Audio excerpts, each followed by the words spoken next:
Very good morning to all of you मेरे प्यारे बच्चों। देखो, this is our first question, nucleophilic substitution reaction. ठीक है, न्यूक्लियोफिलिक सब्स्टिट्यूशन रिएक्शन में अब इसमें मैंने तकरीबन 20 से या देखते कितने, शायद 15-20 क्वेश्चन मैंने लिए हैं। तो very first question is that, सबसे पहला क्वेश्चन है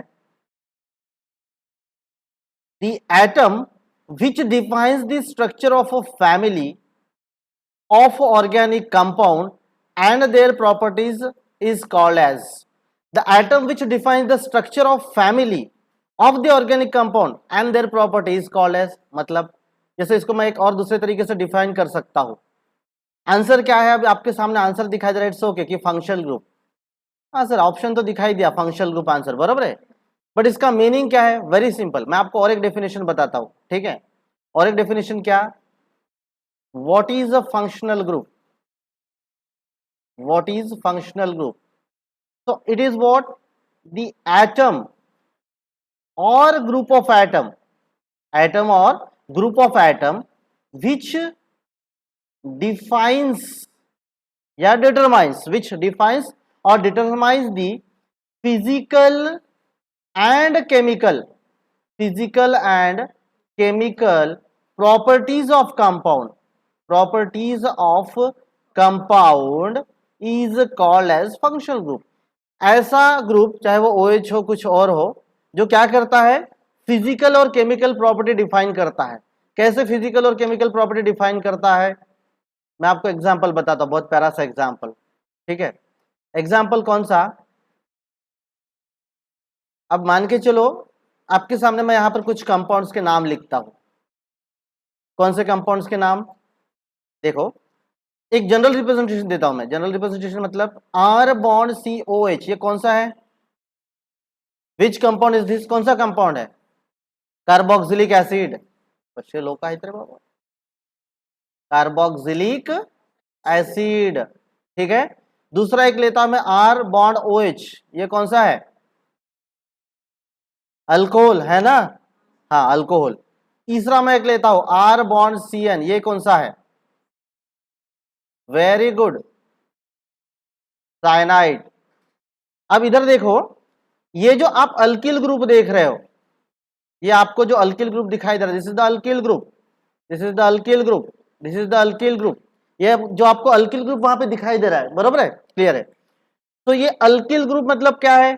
आर मतलब आइदर CH3, C2H5 मतलब मिथिल ग्रुप हो सकता है, इथिल ग्रुप हो सकता है, कुछ भी हो सकता है ना। It may be the methyl group, it may be ethyl group, it may be the propyl group, it may be the butyl group और सो ऑन, बराबर है? तो सभी के आर सेम है ना, आर में कोई फर्क नहीं है ना।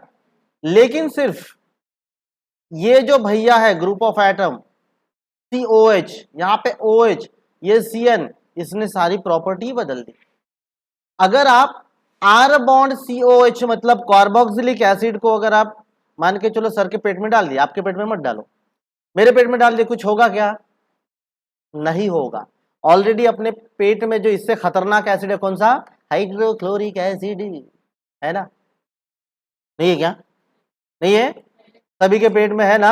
हाँ, वही तो बोल रहा। तो हाइड्रोक्लोरिक एसिड ऑलरेडी है, that is the strong acid, वो स्ट्रॉन्ग एसिड है ऑलरेडी। तो ये तो वीक एसिड है, कार्बोक्सिलिक एसिड जो है ना, ये वीक एसिड है। तो अपने पेट में डालेंगे तो कोई फर्क नहीं, सर के पेट में डाल दिए, इट्स ओके। ठीक है, ज्यादा ज्यादा फर्क है? फर्क ही नहीं पड़ेगा। अब मान के चलो अल्कोहल डाल दिए तो मास्टर लागला कोंबडा बनून झुमायला, डोल्यांची नागिन निघाली फसफस। क्या बोले रे बच्चे, तुम लोग पढ़ नहीं सकते यार?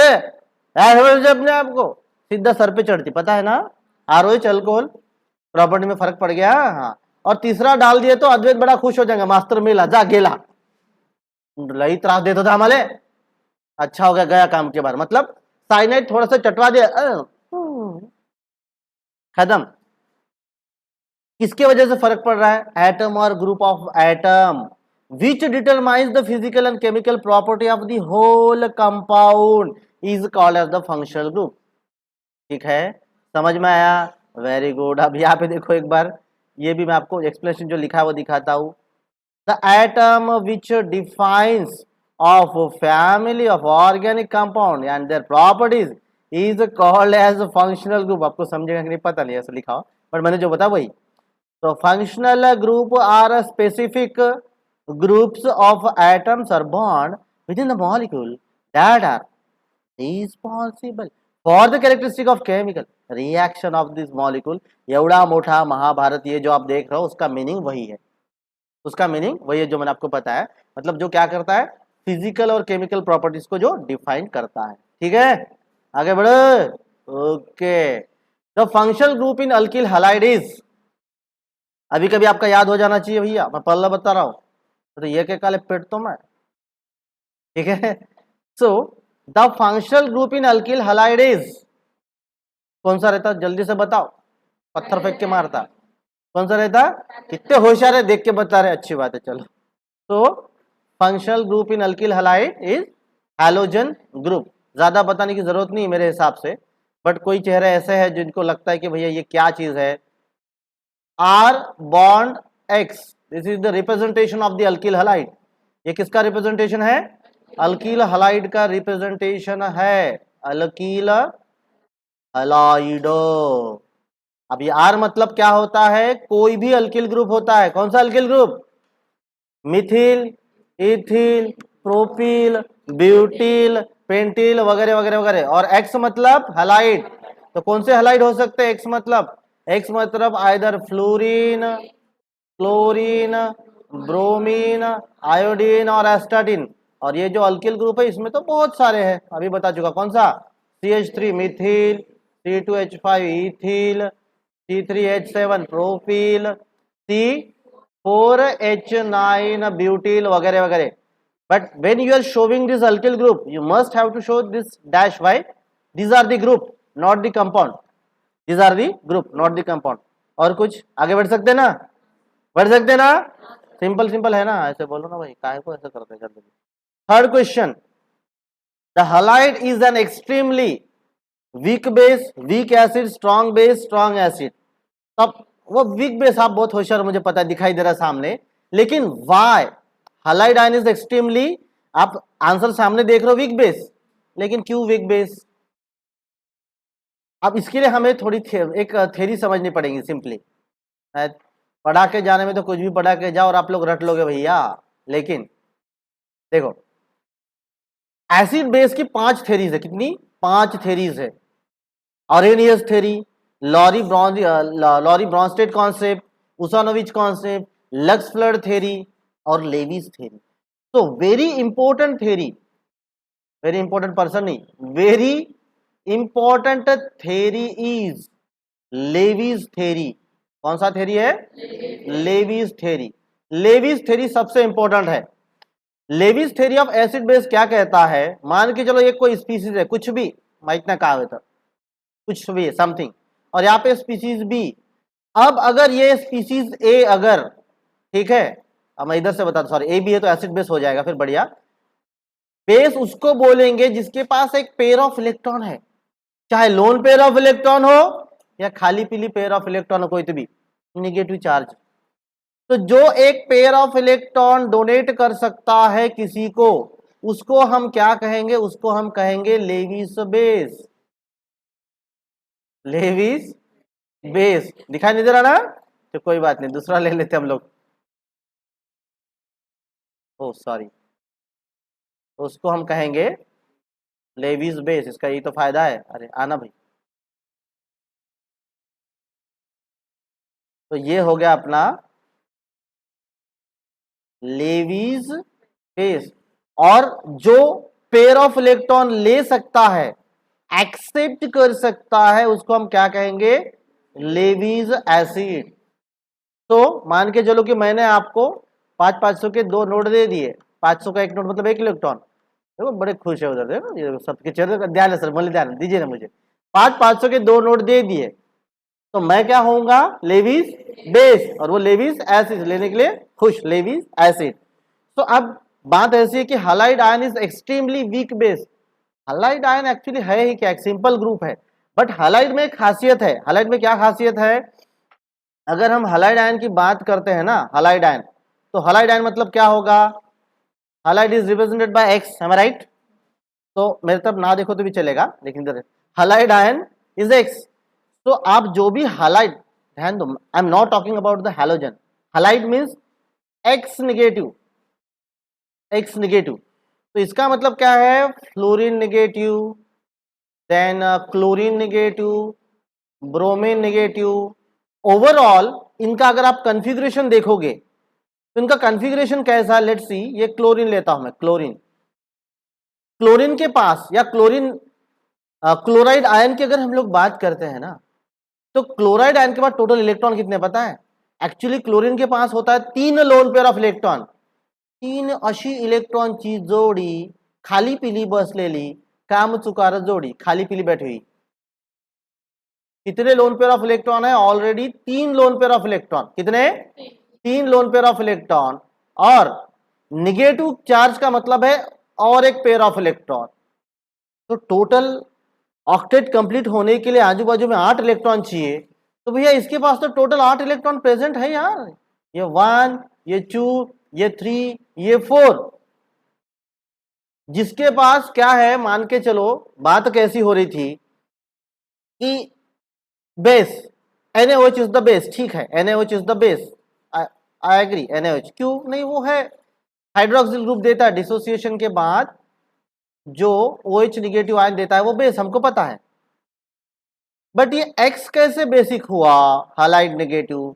तो उसका रीजन ये है, आप देखो इसके पास ऑलरेडी इतने इलेक्ट्रॉन है कि ये फुलफिल है, बहुत ज्यादा है, एक्स्ट्रा इलेक्ट्रॉन भी है. ये एक्स्ट्रा इलेक्ट्रॉन है, इसलिए मैंने आपको देखो अलग कलर में दिखाया, ऐसे आपको समझ में अच्छा आता. बोर्ड में कितना भी है तो थोड़ी दिक्कत होती है.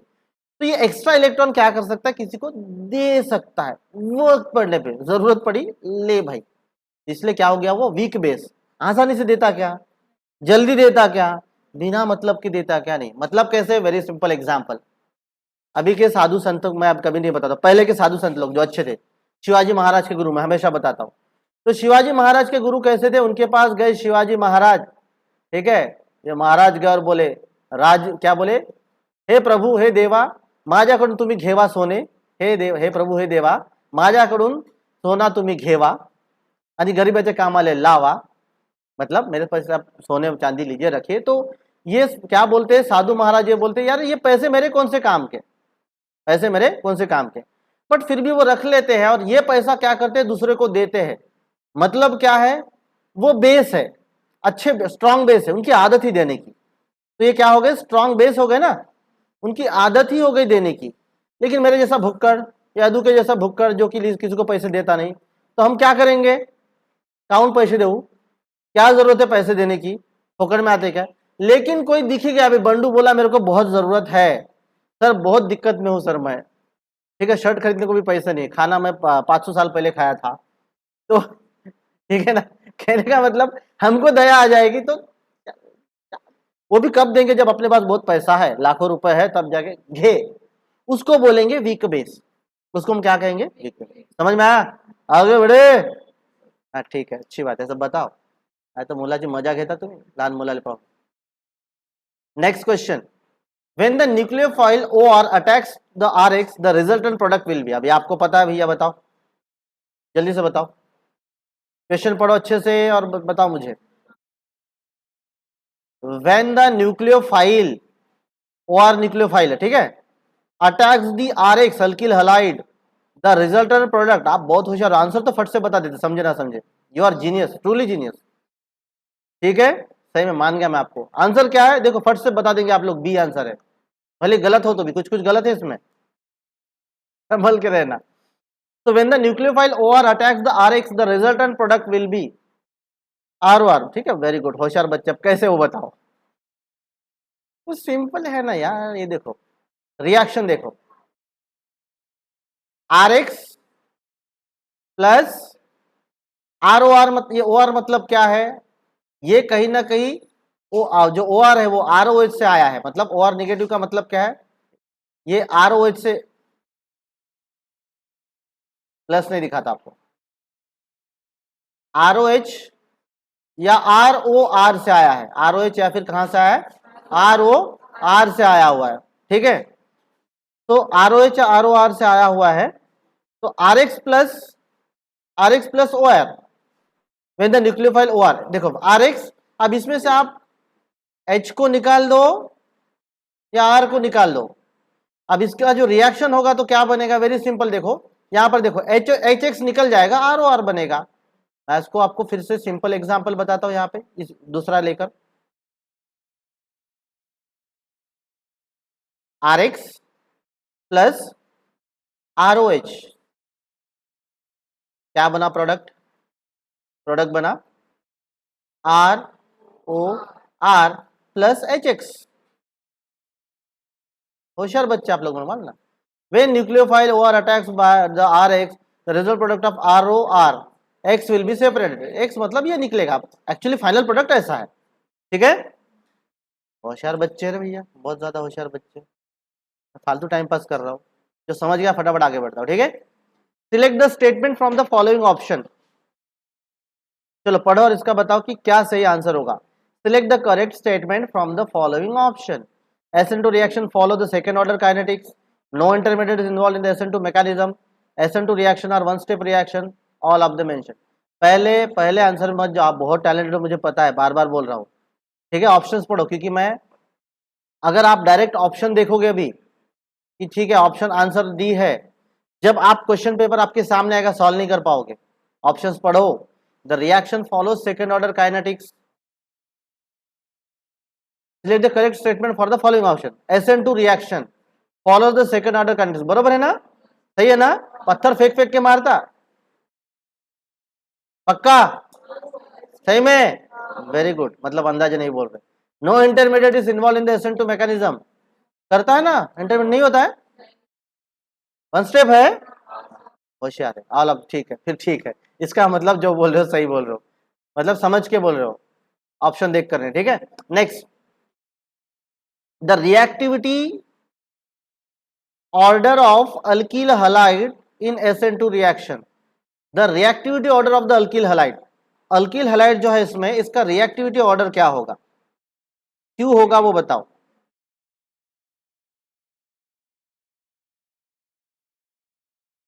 इसका रिएक्टिविटी ऑर्डर ये क्या है, 10 20 30, ये क्या है 10 30, मुझे भी नहीं समझ में आ रहा क्या चीज है, तो 10 डिग्री है ना, क्या है 10 डिग्री 20 डिग्री, वो नहीं है। The reactivity of the alkyl halide in SN2 primary है, सेकेंडरी है, टर्शियरी है वो, ठीक है, वो टाइप इसमें ऐसे आया, मतलब क्या है देखो, आई विल एक्सप्लेन यू। ये पहला है CH3X, ठीक है, the reactivity order of alkyl halide, ये आपको बता चुका हूं।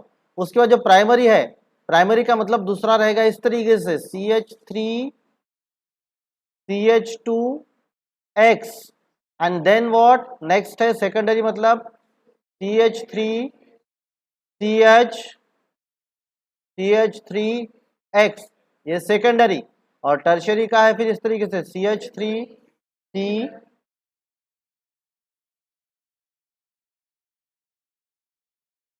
अब बताओ reactivity order of the alkyl halide in SN2 reaction, reactivity order कौन सा होगा, आप फर्स्ट देख रहे हो तो क्यों होगा,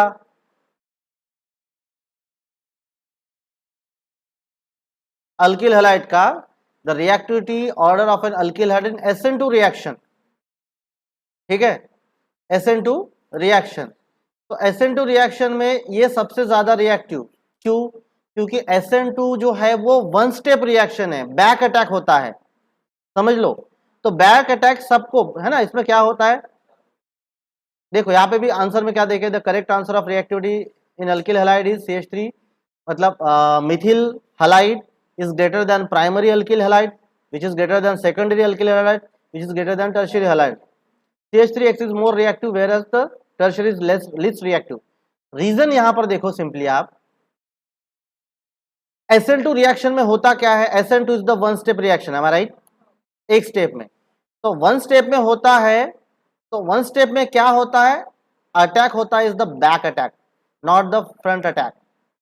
अटैक कौन सा होता है, बैक अटैक, मतलब एक ही साथ क्या होगा, ये CH3X है तो उधर से क्या होगा, ओ आकर बैक अटैक करेगा, X will be broken out, this bond will be broken and this bond will be formed।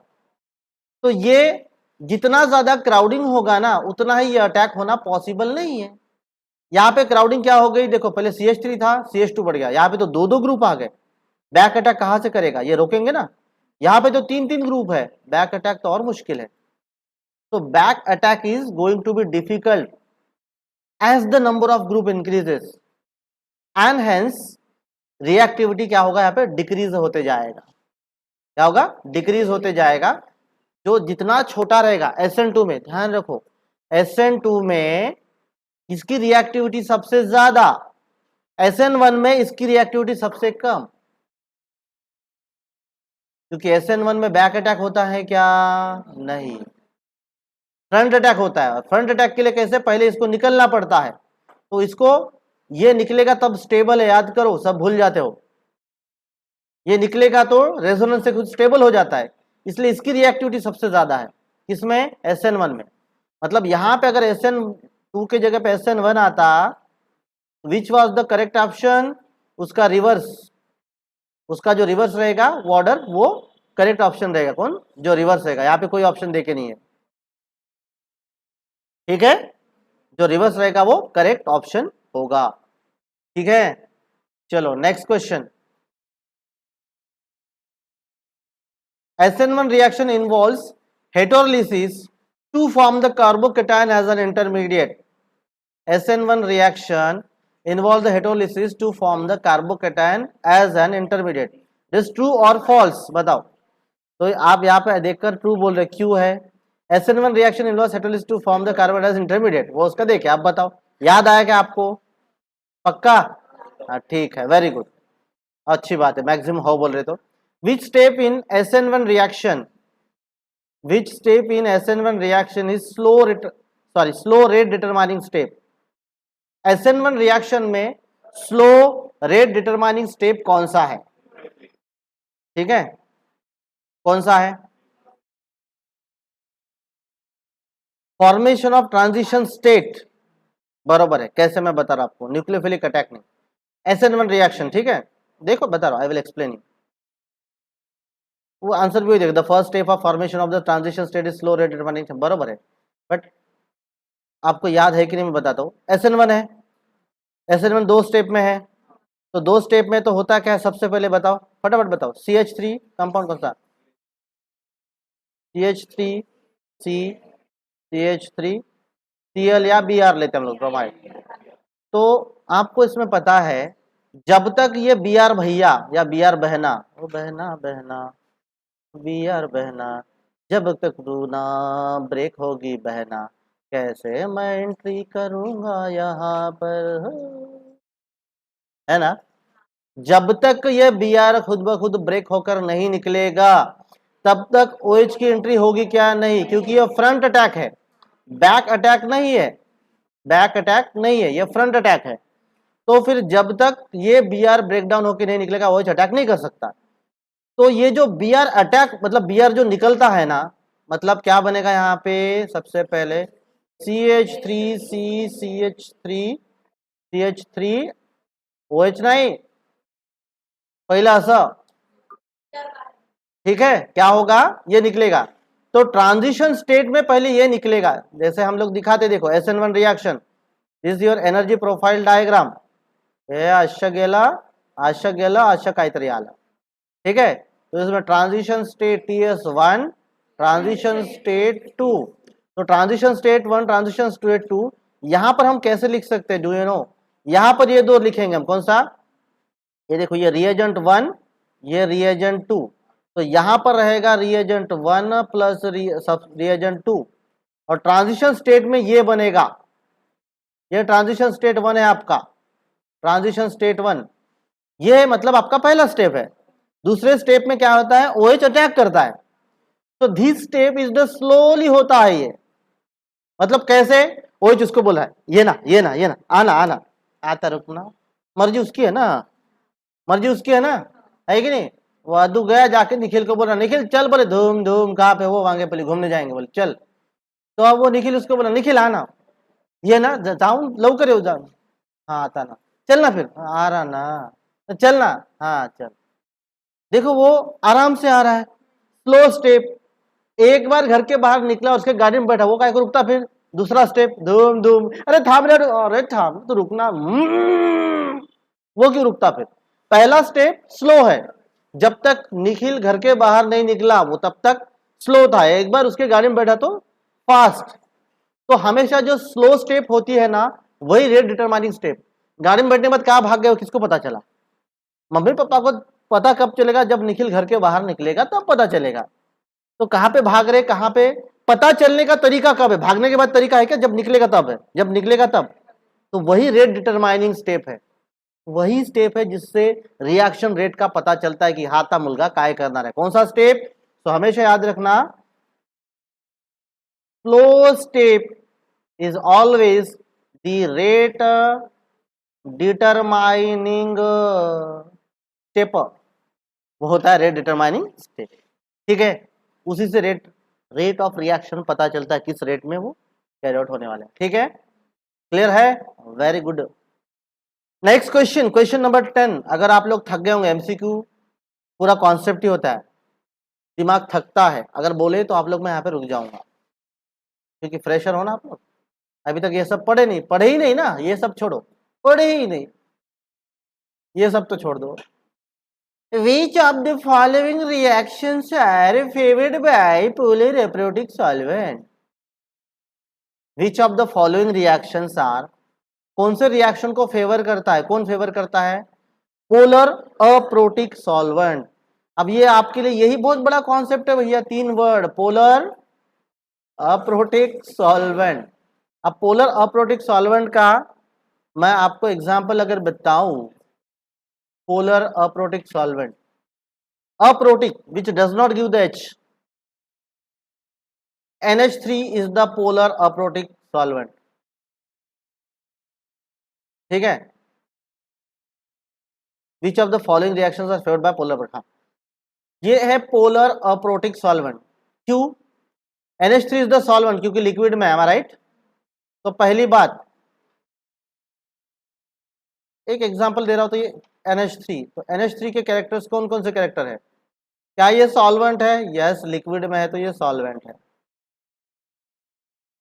क्या ये पोलर है? यस, ये पोलर है। अब पोलर कैसे? क्यों पोलर नहीं है? एन एच एच एच याच्यावरता दोन डंब असे लोन पेयर ऑफ इलेक्ट्रॉन। ठीक है, तो ये जो लोन पेयर ऑफ इलेक्ट्रॉन है और यहाँ पे 3 H है, नाइट्रोजन डेल्टा निगेटिव और ये सारे delta positive, delta positive, delta positive. ठीक है, तो व्हाट, इसका मतलब ये क्लियर हो गया कि ये प्रोटिक पोलर है, फिर बराबर है। तीसरा कैरेक्टर इसमें है क्या? अप्रोटिक। यस, भले ही ये क्या है, भले ही ये पोलर है, लेकिन अमोनिया H+ देता है क्या? अमोनिया H+ देता है क्या? जैसे अगर हम बात करते हैं H2O की, तो H2O का डिसोसिएशन हो गया, हमको पता है H3O पॉजिटिव OH निगेटिव, और ये H3O बाद में H+ देता है, H2O प्लस H+ देता है। या अगर हम एसिड की बात करें HCl, it dissociate into the H+ and Cl-, whether in this way ammonia gives the H+, is it possible that by dissociation it gives the NH2 negative and H positive? Is it possible? ऐसा देता है? नहीं देता है, नहीं देता है। लगे तो H+ लेकर NH3 H+ कहीं से लेकर NH4 में कन्वर्ट होता है अमोनियम आयन में, लेकिन वैसे नहीं बनता है वो, समझ रहे हो? ऐसे नहीं बनता है वो, NH4 आयन देगा। ठीक है, तो which of the following reaction are favoured by polar aprotic solvent? तो कौन से इसमें से? अब कौन सा, SN1 रिएक्शन की, SN2 रिएक्शन की? बोथ। अब अभी आपको सेकंड दिखाई दे रहा है तो इट्स ओके। यहाँ पे ये जनरल नॉलेज का क्वेश्चन है आपको समझने के लिए कि SN2 में जो है वो पोलर अप्रोटिक सॉल्वेंट चाहिए। क्यों चाहिए आपको, इसका रीजन भी आपको समझना चाहिए, बट फिर भी नहीं तो मैं आपको थोड़ा सा क्लियर कर देता हूं। SN2 reaction, SN2 reaction 1 step है कि 2 स्टेप है? रेट ऑफ रिएक्शन किस पे डिपेंड करता है? दोनों पे। सॉरी SN2 ना, क्यों ऐसा कर रहे हो, पढ़ते नहीं इसलिए फिर कंफ्यूजन। CH3Cl प्लस ROH या फिर OH निगेटिव ये वाला, ठीक है, तो बनेगा लेट सपोज दी SN2 रिएक्शन, बैक अटैक होगा, आपको सब कुछ पता है, याद है, ठीक है। अब देखो रेट ऑफ रिएक्शन किस पे डिपेंड कर रहा है, rate of reaction depends on both the reagent and the substrate. This is called as the substrate and this is called as the reagent. So rate of reaction depends on both, बराबर है, rate of reaction दोनों पे depend करता है।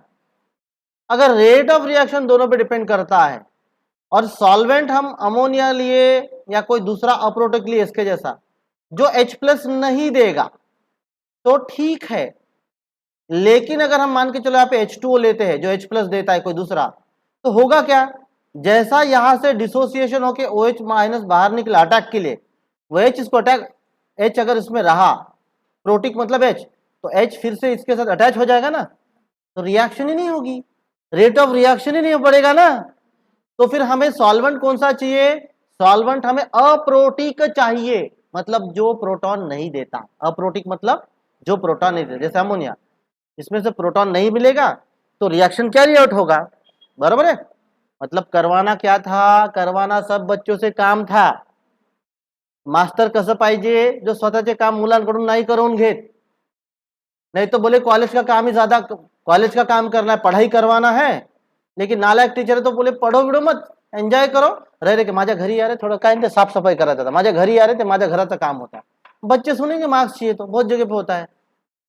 मतलब अगर आप क्या करोगे, प्रोटिक सॉल्वेंट लोगे, प्रोटिक जो अपना ही फायदा देखता प्रोटिक, तो क्या करेगा, बच्चों से दूसरे ही काम करवाएगा, भलते पढ़ाई नहीं करवाएगा, मेरे जैसा नालायक अगर होगा तो। और अगर अप्रोटिक है मतलब कैसे, जो न्यूट्रल है, जो प्रोटॉन नहीं देता है, वो बराबर काम करवा के लेगा, समझ रहे हो। तो यहाँ पे ऐसा सॉल्वेंट चाहिए जो अप्रोटिक है, तो ऑफकोर्स SN2 रिएक्शन, SN1 क्यों नहीं, SN1 में तो इसका कोई इफेक्ट है ही नहीं, SN1 में तो इसका कोई इफेक्ट है ही नहीं, समझ रहे हो। तो इसीलिए फिर क्या होगा, which of the following reaction is favoured by the polar aprotic solvent, answer is B, SN2 reaction, ठीक है।